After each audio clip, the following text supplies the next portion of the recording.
Hello everyone, welcome to our YouTube channel vocab tricks by Ashish Shivari.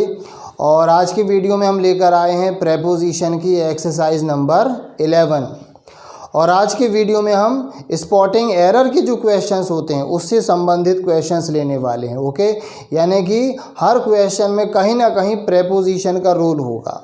इससे आपको पता चलेगा कि अगर स्पॉटिंग एरर का कोई सवाल आता है प्रेपोजिशन से रिलेटेड तो वो कहाँ कहाँ से आ सकता है ज़्यादातर। ओके, तो चलिए शुरू करते हैं विदाउट वेस्टिंग टाइम। पहला क्वेश्चन आपके सामने है, you have to choose among tea and coffee and the correct answer is among. देखो यहाँ टी और कॉफ़ी की बात हो रही, मतलब दो, तो दो के बीच के संबंध को बिटवीन से दिखाते हैं।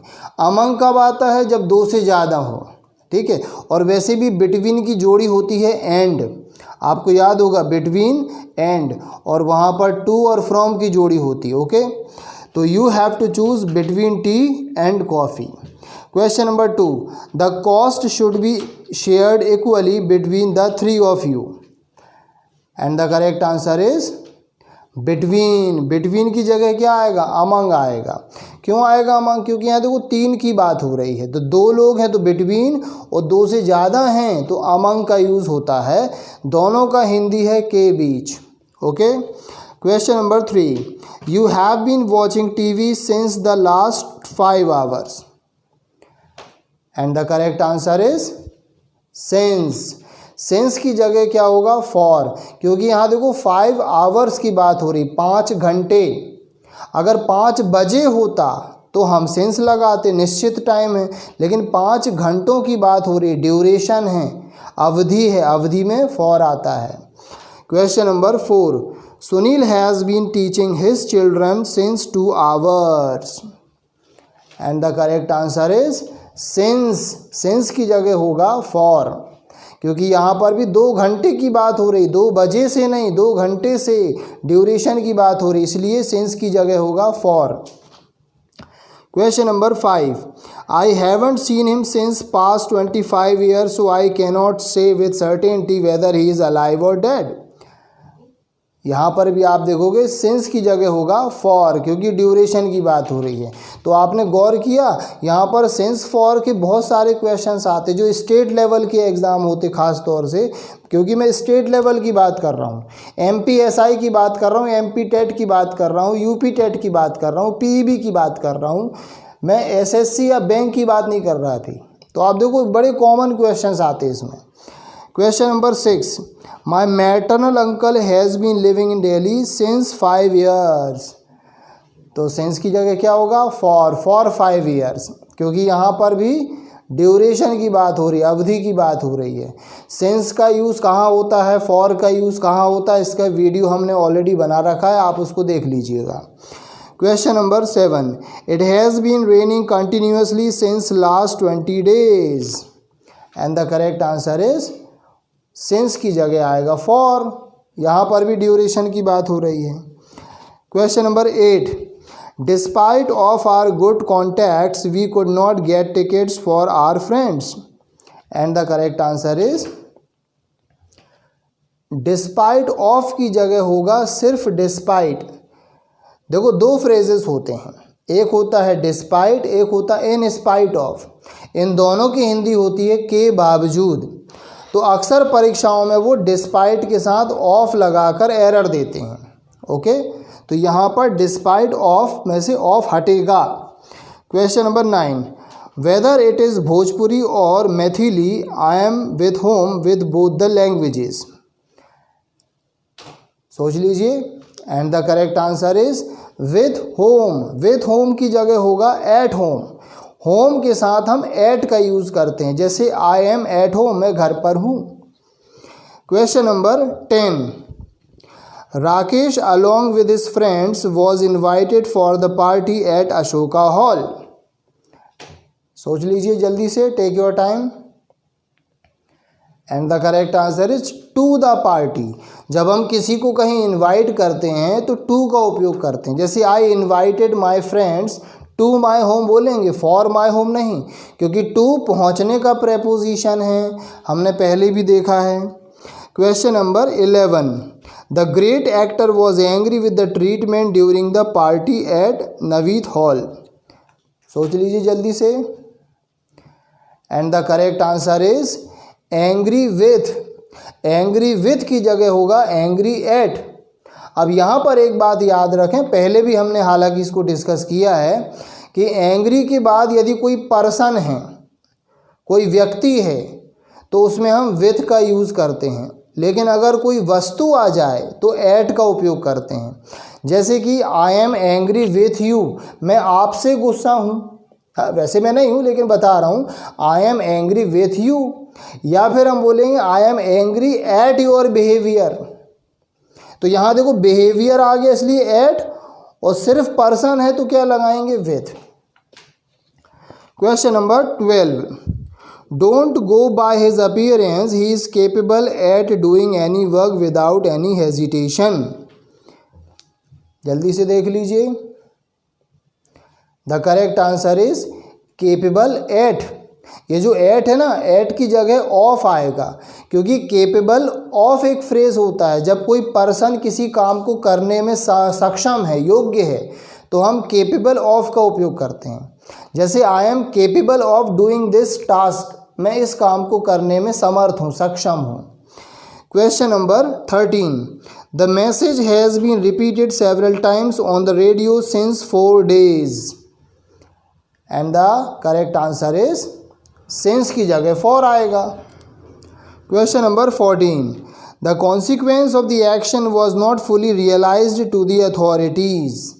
सोच लीजिए जल्दी से। And the correct answer is realized to की जगह होगा रियलाइज्ड बाय। देखो ये पैसिव वॉइस का सेंटेंस है। मान लो सेंटेंस है आई रियलाइज्ड दैट, तो that was realized by me. तो पैसिव वॉइस में डूअर एजेंट के साथ क्या आता है, बाय। जैसे Ram killed Ravan, Ravan was killed by Ram. Question number 15, I am pleased to sanction one special increment to all the employees with this month. सोच लीजिए जल्दी। And the correct answer is with this month की जगह होगा इन दिस मंथ। देखो जो फैला हुआ टाइम होता है, चाहे वीक हो, मंथ हो, ईयर हो, इसमें हम इन का यूज़ करते हैं, तो इन दिस मंथ होगा। Question number 16, Soni intends to leave the city with bag and baggage.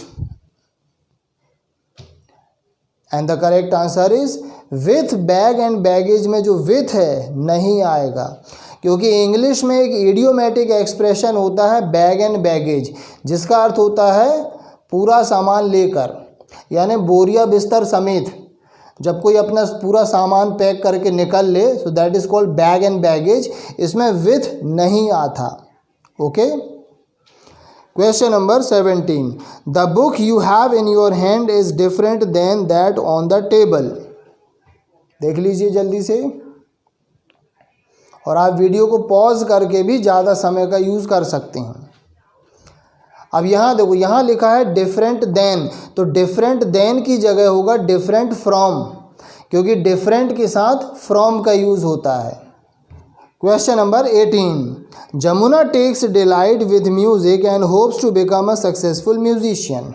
जल्दी से सोच लीजिए क्या होगा। The correct answer is with की जगह इन होगा। देखो डिलाइट इन, जब कोई पर्सन किसी काम को करने में खुशी, प्रसन्नता हासिल करता है, तो हम फ्रेज़ यूज़ करते हैं टेक डिलाइट इन। जैसे I take delight in eating food. Question number 19, I have an appointment on the 5th of September on 8 o'clock। And the correct answer is on 8 o'clock। भाई on की जगह क्या होगा, eight, क्योंकि 8 o'clock क्या बता रहा है, क्लॉक टाइम। क्लॉक टाइम में ऑन नहीं आता, एट आता है। Question number 20, if you listen with the questions carefully you will be able to answer them easily. And the correct answer is listen with. Listen with की जगह होगा listen to, क्योंकि listen के साथ क्या आता है, टू आता है। जैसे listen to me, listen to the lecture, listen to the teacher. Question number 21, द policeman started firing the crowd when the striking workers became violent. जल्दी सोचें, जल्दी सोचें. The correct answer is firing the crowd की जगह होगा firing at the crowd. जब हम किसी पर फायर करते हैं, गोली चलाते हैं, तो फायर एट यूज़ होता है. अगर आप सिर्फ फायर का यूज़ करोगे तो उसके कई अलग अलग अर्थ हो सकते हैं. जैसे नौकरी से निकाल देना. आपने सुना होगा बॉस कहते हैं कि आई विल फायर यू, मैं तुमको फायर कर दूंगा. तो इसका ये अर्थ नहीं कि वो गोली मार देगा, वो नौकरी से निकाल देगा. और फायर एट का मतलब होता है किसी पर गोली चलाना. Question number 22, from over last 5 years I have been trying my best to convince him but without success. The correct answer is from. From की जगह होगा फॉर. देखो यहाँ क्या लिखा है, फ्रॉम ओवर लास्ट 5 years. तो 5 years की बात हो रही, ड्यूरेशन की बात हो रही है, फॉर का यूज़ होगा. Question number 23, Sankey, who was junior in most other employees in his office, has been promoted. And the correct answer is, देखो जूनियर सीनियर इनमें क्या आता है, टू. जब हम किसी की तुलना करते हैं ना, तो जिन शब्दों के अंत में IOR होता है तो उसमें हम देन की जगह टू का उपयोग करते हैं. तो यहाँ पर आप गौर करो, यहाँ क्या लिखा है, junior in most other employees. तो junior to most other employees, क्योंकि सैंकी कैसा था, जूनियर था ज़्यादातर एम्प्लॉयज़ से.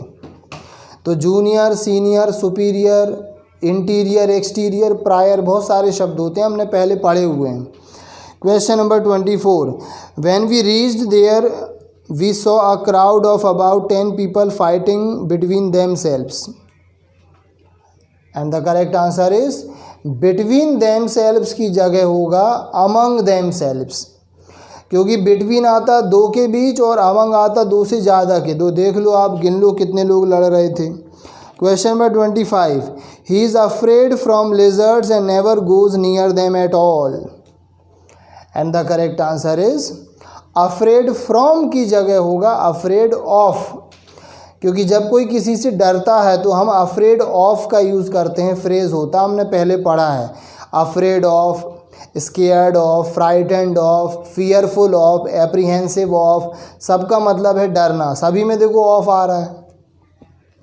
Question number 26, my father was annoyed with my behaviour. And the correct answer is with की जगह एट होगा. जैसे अभी हमने एंग्री में देखा था, किसी पर्सन से एंग्री हैं तो विथ, और किसी वस्तु से एंग्री हैं तो एट. यहाँ पर किससे एंग्री भाई, देखो पिताजी, अनॉयड विथ माई बिहेवियर, तो विथ की जगह एट माई बिहेवियर होगा. Question number 27, I like to stay in home with my family at my leisure. And the correct answer is at home.